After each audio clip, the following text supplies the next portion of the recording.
L'ABM, ou Account Based Marketing, est une pratique efficace en B2B pour toucher directement les personnes clés au sein des grands comptes. Mais c'est aussi une pratique que peu d'entreprises maîtrisent totalement. Pour vous y aider, bienvenue dans la saison 2 du podcast ABM Experience, le premier podcast francophone autour de l'Account Based Marketing et du marketing B2B, proposé par l'agence Winbound. Bonjour à tous et bienvenue dans ce 14e numéro d'ABM Experience. Aujourd'hui, nous allons parler d'intelligence artificielle. Ce sujet, ou plutôt cette déferlante, qui a tout bousculé sur son passage depuis novembre 2022 et la sortie publique de ChatGPT, est en pleine ébullition. Chaque semaine, il y a pratiquement quelque chose de nouveau sur le sujet, et l'ABM n'est bien sûr pas épargnée. L'IA permet d'identifier les comptes les plus prometteurs pour une meilleure allocation des ressources et une amélioration des résultats commerciaux. Elle facilite la personnalisation des campagnes en fonction des besoins et des préférences et est indispensable pour créer une expérience utilisateur optimisée. Il est essentiel aujourd'hui de s'intéresser à l'IA et à son impact sur l'ABM car cette technologie est en train de redéfinir le marketing B2B. Les entreprises qui sauront tirer parti de ces avancées pourront mieux cibler leurs efforts afin de se démarquer de la concurrence. Ne pas prendre en compte l'IA aujourd'hui dans sa stratégie d'ABM, c'est prendre le risque demain de se faire distancer par des concurrents plus innovants et plus réactifs. Tous nos clients sont à la recherche ou sont en train d'évaluer des outils et d'essayer de comprendre un peu comment ils vont tirer parti de cette nouvelle puissance. Et en même temps, il y a une forme effectivement d'angoisse. Il y a aussi un questionnement sur où placer, comme vous l'avez dit, les compétences finalement. Est-ce que si j'ai quelqu'un qui sait mieux que moi sur plein de sujets, finalement, quelle est ma place vis-à-vis de cette assistance? Et c'est donc pour en savoir plus que Xavier Pollick, cofondateur et CEO de GetQuanti, revient sur ce sujet passionnant. ABM Experience, épisode 14, c'est parti.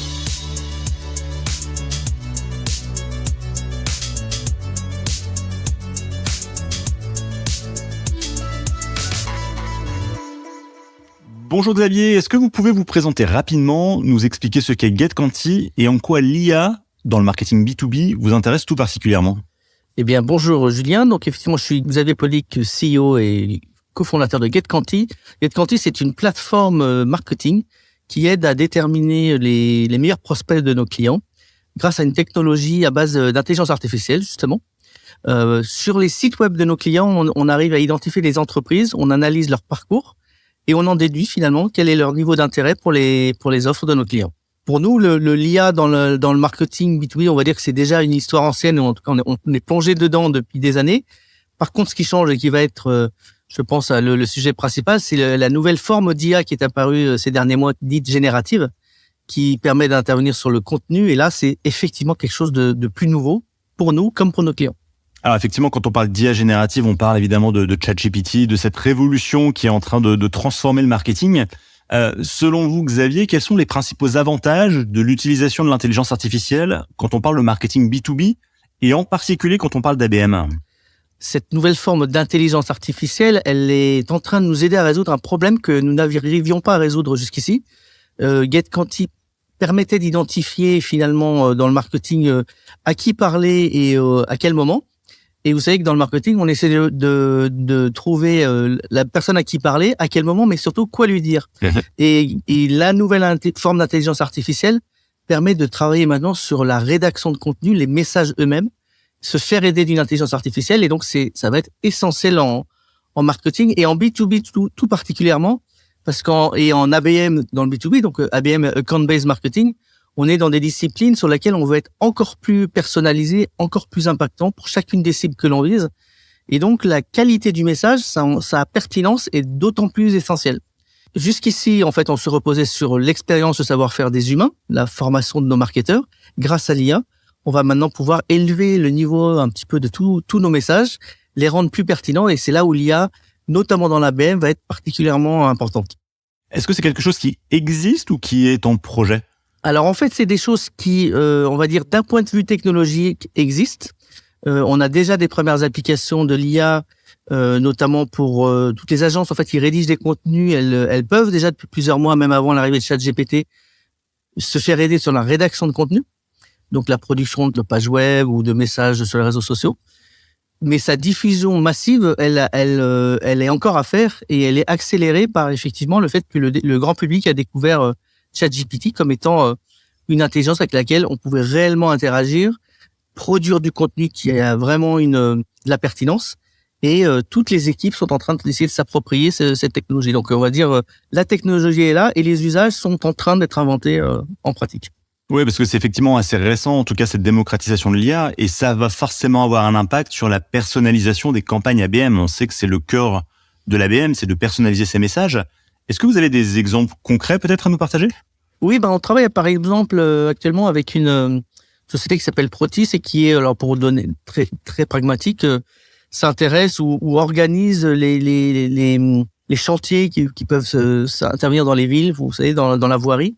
Et en fait, ça réunit un certain nombre d'acteurs qui n'ont rien à voir entre eux. Ça va réunir par exemple les artisans qui vont eux-mêmes faire les travaux, ça va être les mairies qui sont des donneurs d'ordre, ça va être les maîtres d'ouvrage. Tout ça, c'est des personnes qui, à un moment donné, il faut réunir autour d'une problématique commune.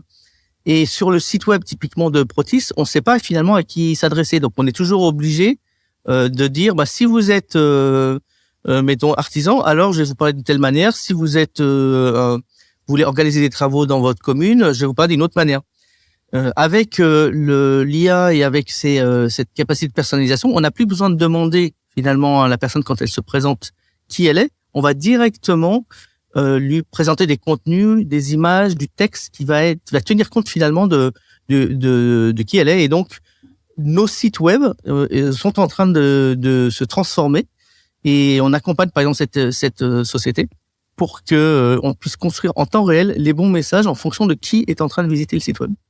Alors ça, c'est hyper intéressant, mais concrètement, comment ça fonctionne ? Parce que comment le site web est en mesure de savoir qui le visite, que ce soit un artisan ou un décideur d'une collectivité ?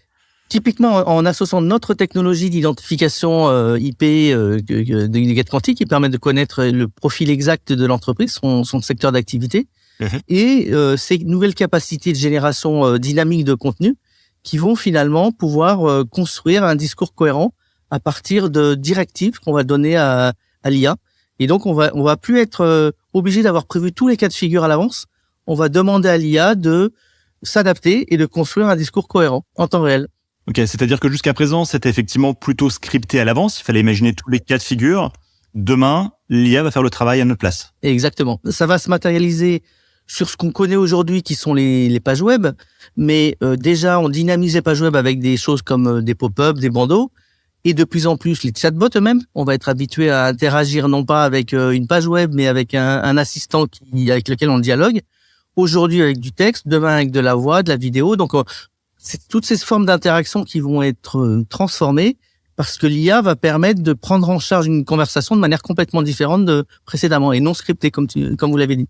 Est-ce qu'on peut dire que l'IA prend un peu le contrôle finalement du site web ?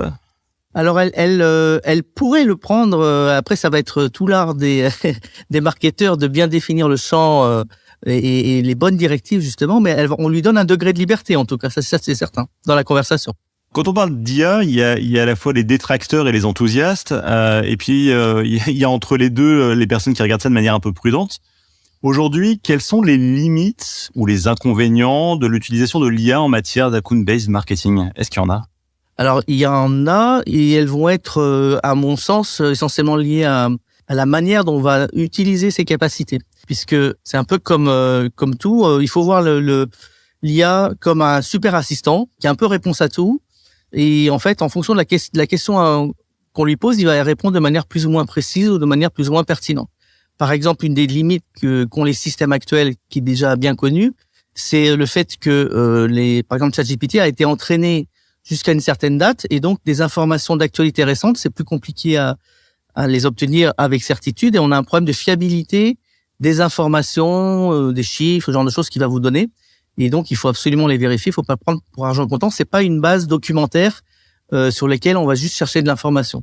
La capacité de l'IA, c'est plutôt de répondre dans un langage humain, d'argumenter, c'est pas forcément l'information brute qui va être prendre pour argent comptant. Donc, il y a une forme de contrôle à opérer derrière sur les informations. Ensuite, ça va être effectivement en termes de limites, le fait que si nous-mêmes, on n'est pas un expert, ce qui est le cas dans pas mal de domaines, on a du mal à évaluer la pertinence même de la réponse qui est donnée. Par exemple, si je m'adressais à des avocats et que je vais demander à l'IA de me fournir un contenu tenant compte d'un certain nombre de contraintes réglementaires, je suis pas en mesure, moi, d'évaluer si elle me dit juste ou vrai. Et donc, plus on va être précis, pointu, et en ABM, on a besoin d'être précis parce qu'en fait, on a besoin de parler à ces cibles de manière ultra pertinente. Donc, trop se reposer sans une forme d'expertise ou de contrôle, ça peut conduire peut-être à des messages à côté ou finalement dégrader son image. Donc, il faut utiliser l'IA, mais il faut garder une forme d'expertise ou de contrôle sur ce qui est produit avant de le délivrer à la personne en finale. C'est pour ça que nous, dans l'usage que l'on voit dans les équipes marketing, on recommande des systèmes hybrides, c'est-à-dire travailler, on va dire 80-90% de ces sujets avec l'IA, mais toujours garder l'humain entre la production préparée par, on va dire, un assistant et les clients finaux. C'est un peu comme si vous demandez à un assistant dans votre équipe ou un stagiaire de faire un travail. C'est quand même vous qui allez le délivrer au client final. Vous n'allez pas lui laisser le délivrer lui-même. De la même manière, sur l'IA, aujourd'hui, ce serait dangereux, compliqué d'aller sur de l'automatisation complètement aveugle et de laisser l'IA dialoguer complètement sans aucun contrôle. Donc c'est à la limite de ce que j'expliquais tout à l'heure sur le chatbot où là, quand on demande à un agent d'interagir en temps réel, on va pas être derrière lui à chaque réponse. Il y a des formes de directives ou de contrôle qu'il faut mettre en place. Alors on entend beaucoup que l'IA est en train de transformer les organisations chez vos clients, chez les entreprises qui font de l'ABM. Est-ce que vous, en interne, au sein de GetQuanti, vous avez réorganisé, recruté, reformé peut-être vos collaborateurs pour bien utiliser l'IA? Alors, on va dire que chez nous, l'IA, en fait, commence à être utilisée par l'ensemble des collaborateurs, mais de manière différente. Ils utilisent une même plateforme, et on en reparlera, mais on a développé notre propre plateforme justement autour de l'IA avec de l'expertise marketing au-dessus de l'IA. Ce qui permet derrière d'être beaucoup plus productif et donc de faire travailler par exemple des alternants, des gens qui ont moins d'expérience dans le métier. Ils vont aller plus loin dans la production de contenu. Il y aura toujours un contrôle du directeur marketing, mais on va dire la répartition du travail va être un petit peu différente. De la même manière, mes équipes qui conseillent les clients au contact de la plateforme vont pouvoir utiliser l'IA pour conseiller les clients dans leur propre campagne. Donc en fait, à chaque niveau, et nos commerciaux sont déjà en train d'utiliser l'IA pour améliorer leur séquence de prise de contact ou les messages, ou mieux comprendre ce que font leurs prospects. Donc en fait, chacun va développer sa propre utilisation de l'IA au sein de l'organisation. Donc vous-même, vous utilisez nos propres outils. Vos propres outils, c'est ça. Et en même temps, vous en faites la promotion. Exactement. Ok, non, c'est intéressant. Alors, le point clé de l'ABM, c'est vraiment cette relation un peu symbiotique entre le marketing et les ventes et le commercial. Comment est-ce que l'intelligence artificielle peut avoir un impact ou une influence sur ce qu'on appelle le marketing ou cette relation entre ces deux équipes? Absolument. Alors elle est essentielle. On travaille nous déjà avant même cette nouvelle formule d'IA finalement à l'amélioration de la transmission des informations, la coopération, on va dire, entre les équipes. Ce qui se passe de plus en plus, c'est que on n'est plus du tout dans un schéma linéaire, on va dire, entre le marketing et le commercial, où le marketing ferait du travail en amont jusqu'à identifier des leads et puis derrière il transmettrait l'information aux sales et les sales feraient tout le reste du chemin. On sait bien que de plus en plus c'est un processus continu, itératif. Il y a des interactions qui commencent avec les commerciales, mais on est en début de cycle, surtout sur l'ABM, on est souvent sur des cycles un peu longs et on va avoir des actions marketing qui vont se nourrir peut-être des réactions qu'on a observées avec les premiers prospects et donc on va pouvoir comme ça réinventer des campagnes ou des actions marketing très ciblées. Et en ABM, on est toujours à la recherche de l'impact maximal sur une cible en particulier ou un ensemble de cibles. Donc on réinvente des campagnes, on veut sortir de la campagne standardisée, homogénéisée qu'on a déjà vue 20 fois, parce que c'est le but. Donc ça se fait forcément par itération, et donc ça oblige à ce que les équipes marketing et commerciales se parlent, et ça donne des nouvelles capacités, puisque ça va donner de nouvelles idées, et un discours qui va pouvoir à la fois être homogène entre les équipes et évoluer grâce à l'IA qui va l'améliorer constamment. D'accord. Alors, quand vous parlez à vos clients, quand vous parlez aux entreprises, est-ce que vous sentez un intérêt pour l'IA? Est-ce que vous sentez une inquiétude? Est-ce que ça va modifier les compétences, par exemple, requises pour les professionnels du marketing? Alors oui, on ressent très clairement un intérêt très fort là, depuis le début de l'année. Clairement, nous on travaillait sur ces sujets avec l'ancêtre, on va dire OpenAI depuis plus d'1 an, et ce qui nous a permis d'ailleurs de bien roder nos propres outils. Mais c'est vraiment l'arrivée de ChatGPT, donc cette interaction temps réel grand public finalement qui a marqué les esprits et qui fait que tous nos clients sont à la recherche ou sont en train d'évaluer des outils et d'essayer de comprendre un peu comment ils vont tirer parti de cette nouvelle puissance. Et en même temps, il y a une forme effectivement d'angoisse.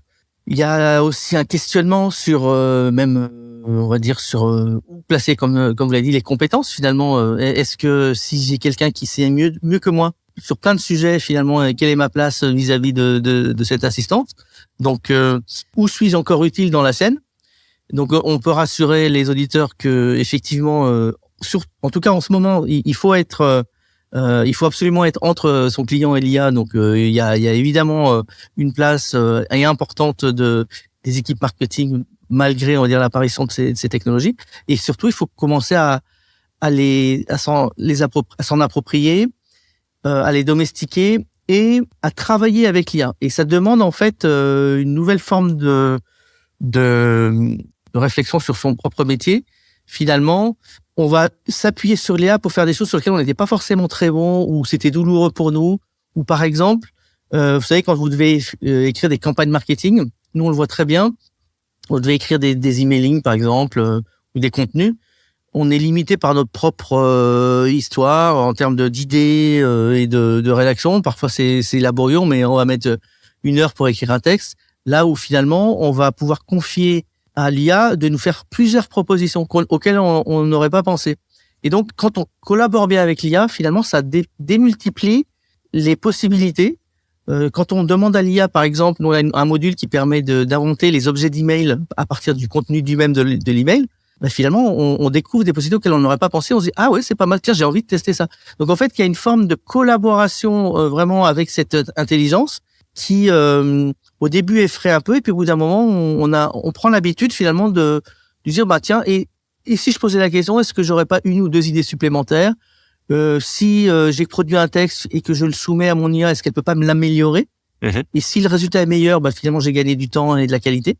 Donc il y a une forme d'auto-apprentissage de cette collaboration avec cette forme d'IA et des nouvelles compétences qui vont se développer. D'ailleurs, il y a déjà ce qu'on appelle les prompt engineers, donc les personnes qui savent parler aux machines, on va dire, qui savent faire l'interface entre un besoin, un métier et comment je dois parler à l'IA. C'est pas complètement simple dans l'état de l'art de la technologie actuellement. Et c'est d'ailleurs pour ça que nous, chez GetQuanti, on a créé une plateforme qui s'appelle Nbaya qui fait ce lien-là. C'est-à-dire qu'en fait, on va poser une question à la plateforme en disant, je veux écrire un emailing à destination de telle cible pour dire à peu près pour décrire un besoin ou dans lequel on va peut-être lui donner une page web en input. Et finalement, nous, on a fait le travail de traduire cette demande dans le jargon du métier du marketeur à comment il faut la poser à l'équivalent d'un chat GPT et comment il faut organiser, modéliser la réponse pour que ça corresponde aux pratiques du marketing d'aujourd'hui. Donc en fait, il y a quand même des nouvelles compétences qui consistent à se dire, je veux apprendre à mon IA à parler mon langage. D'accord. Et que ce soit pas la même IA de tout le monde ou l'IA brute de pomme, on va dire. Un côté un peu traducteur finalement, exprimer un besoin et faire en sorte que l'IA le comprenne. Oui, et notamment, vous savez qu'il y a eu un gros changement en début d'année. On est passé de ChatGPT 3 à ChatGPT 4. C'est un gros changement d'un point de vue puissance. Alors que ChatGPT 3 était déjà extrêmement puissant, mais la nouvelle génération permet de faire apprendre ses propres informations de manière beaucoup plus importante. Et donc, ça va ouvrir la voie à non pas une IA monolithique laquelle tout le monde interroge, comme actuellement, mais à créer des IA par entreprise, par métier, par domaine, beaucoup plus spécialisés et tenant compte, par exemple, demain des valeurs de l'entreprise ou de son patrimoine, de tout son historique. Par exemple, dans le domaine du helpdesk, vous allez pouvoir faire apprendre finalement toute votre base de connaissances à une IA et elle va répondre telle que vous souhaitez qu'elle réponde. Oh, d'accord. Ouais, non, c'est assez impressionnant, hein, toutes les possibilités. Et notamment dans l'ABM, ce côté effectivement personnalisation, génération de contenu. Exactement. Quand on se lance dans l'ABM, est-ce que c'est facile de passer à l'IA? Ma question, c'est de se dire, entre une entreprise qui est déjà mature en ABM et une entreprise qui découvre l'ABM, Est-ce que le fait d'intégrer l'IA dans sa stratégie est plus ou moins compliqué et quelles sont les principales étapes à mettre en place? Alors, je pense qu'il va y avoir... il y a 2 cas de figure. Si une entreprise est déjà très évoluée dans sa pratique de l'ABN, il y a des chances qu'elle ait déjà beaucoup travaillé ses contenus, un bon corpus, déjà élaboré un certain nombre de messages, et peut-être que dans un premier temps, elle va pas forcément trouver l'aide immédiate, puisqu'en fait, elle est déjà très avancée dans sa production. Par contre, quelque chose que fait très bien l'IA, c'est de décliner un contenu qui a été fait pour une cible A pour l'adapter à une cible B ou cible C. Donc, si vous faites évoluer votre base de compte, ou alors vous voulez justement être un peu plus fin. Par exemple, vous aviez défini une liste de comptes, mais vous voulez la sous-segmenter. L'IA va vous permettre, à partir d'un premier travail qui a été fait, de le rendre encore plus précis, encore plus décliné sur les problématiques de chacun. Donc, ça va être peut-être un stade un peu plus fin encore d'interaction avec vos prospects. Et pour une entreprise qui découvre un peu plus l'ABM, ben là, ça va être forcément un accélérateur au départ, puisque souvent le frein initial, ça va être je sais à qui je veux parler, mais je sais pas quoi leur dire et j'ai pas de choses intéressantes à leur dire. Et donc, en général, il y a tout un travail sur le contenu qu'on fait au début et qui là va pouvoir être fortement accéléré grâce à l'IA. D'accord. Il y aura un usage, en tout cas dans tous les cas, une forme d'accélération possible de stratégie ABM avec l'IA. Et il y a aussi le risque dans l'autre sens, qui est de tomber dans l'excès. Et ça, c'est dans les risques ou des limites. C'est qu'effectivement, il y a un certain nombre de spécialistes qui ont peur, je pense à juste titre, que devant cette capacité à décliner à l'infini un contenu qui a été d'ailleurs écrit par d'autres, on finisse par être submergé par des messages, des contenus certes mieux écrits qu'avant, mais finalement on accentue encore l'effet de saturation qu'on connaît déjà et que ça n'est pas dans le bon sens. Par exemple, j'avais interviewé il y a quelques mois Patrice Lebignac et Philippe Guignot qui avaient écrit Le Marketing Zéro, où ils prônent justement un retour à des choses extrêmement sobres, limiter nos communications et qui ont très peur que ces capacités d'IA finalement nous accentue l'effet de surcommunication tel qu'on le vit aujourd'hui. Ouais, trop de messages, une difficulté de sortir du lot justement dans ce contexte. Exactement. Alors pour une entreprise qui souhaite jouer un peu avec l'IA, concrètement, quels outils elle a besoin? Quelles sont les solutions qui existent? Est-ce qu'elle doit juste se créer un compte sur ChatGPT ou est-ce qu'il y a vraiment d'autres choses à faire et à explorer? Alors je pense que j'ai posé la question d'ailleurs au dernier salon e-marketing. J'ai posé 2 questions. La première, c'est qui a déjà utilisé ChatGPT. Je pense qu'à peu près tout le monde s'était interrogé, enfin avait levé la main. Et ensuite, j'avais posé la question qui l'utilise vraiment dans son quotidien. Et là, il y avait plus personne.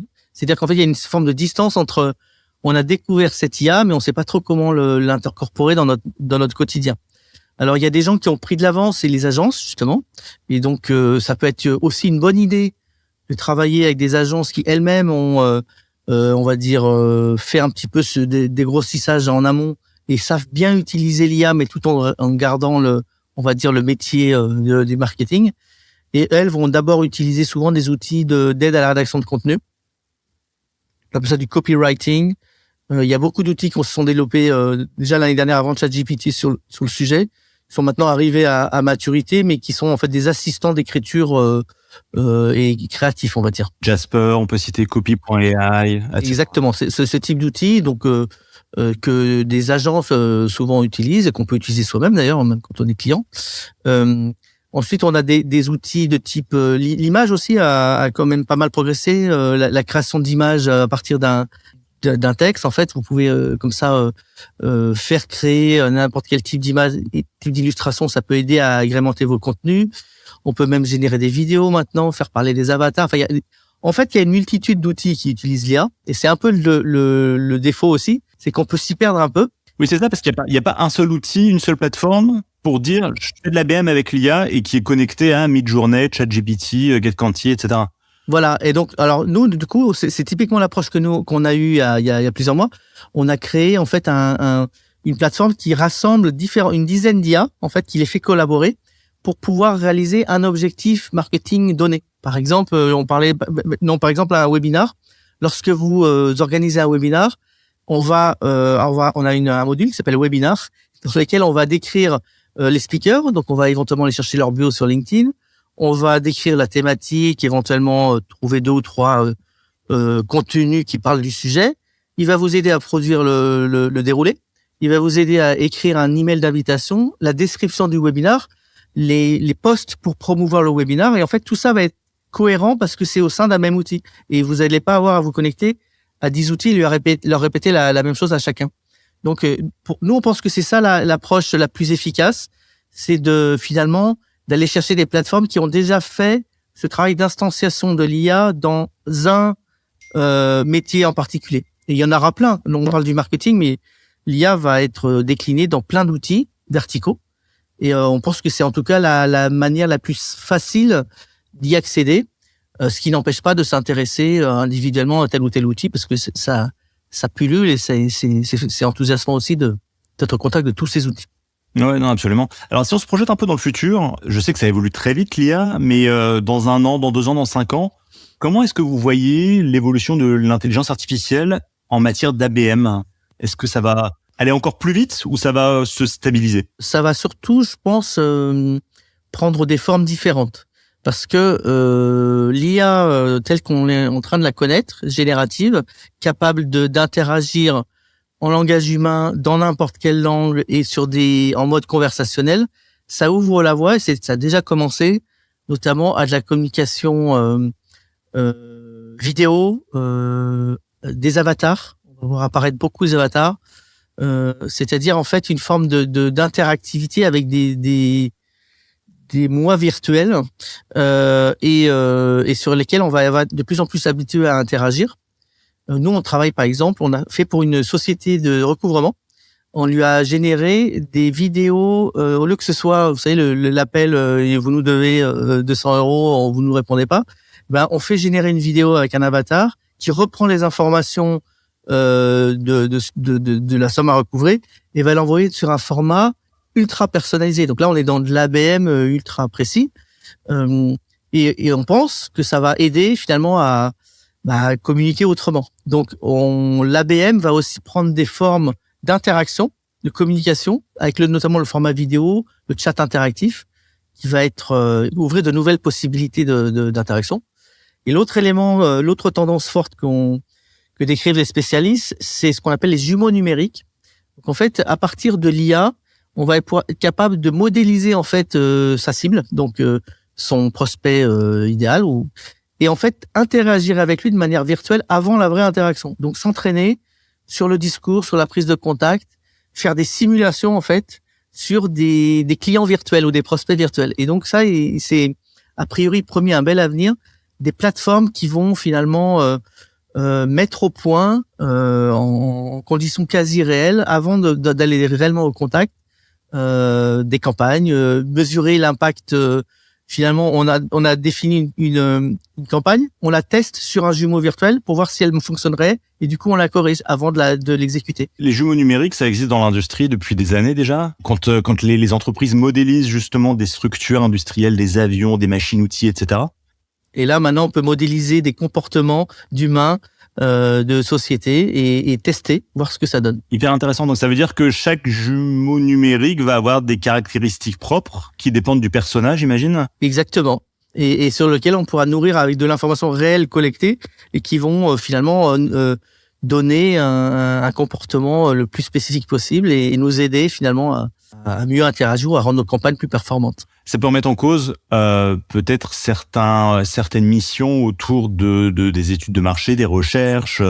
Oui, absolument. Au lieu d'interroger les personnes en vrai, on va demander à l'IA d'interroger un jumeau numérique, en fait, c'est ça? Exactement, tout à fait. Donc beaucoup dans la simulation, la préparation. On a développé, par exemple, ça peut aller jusqu'à entraîner les humains. C'est-à-dire qu'en fait, on a fait des tests, nous, avec à partir d'un profil LinkedIn. On arrive à décrypter, en fait, la personnalité de la personne avec laquelle on peut entrer en contact.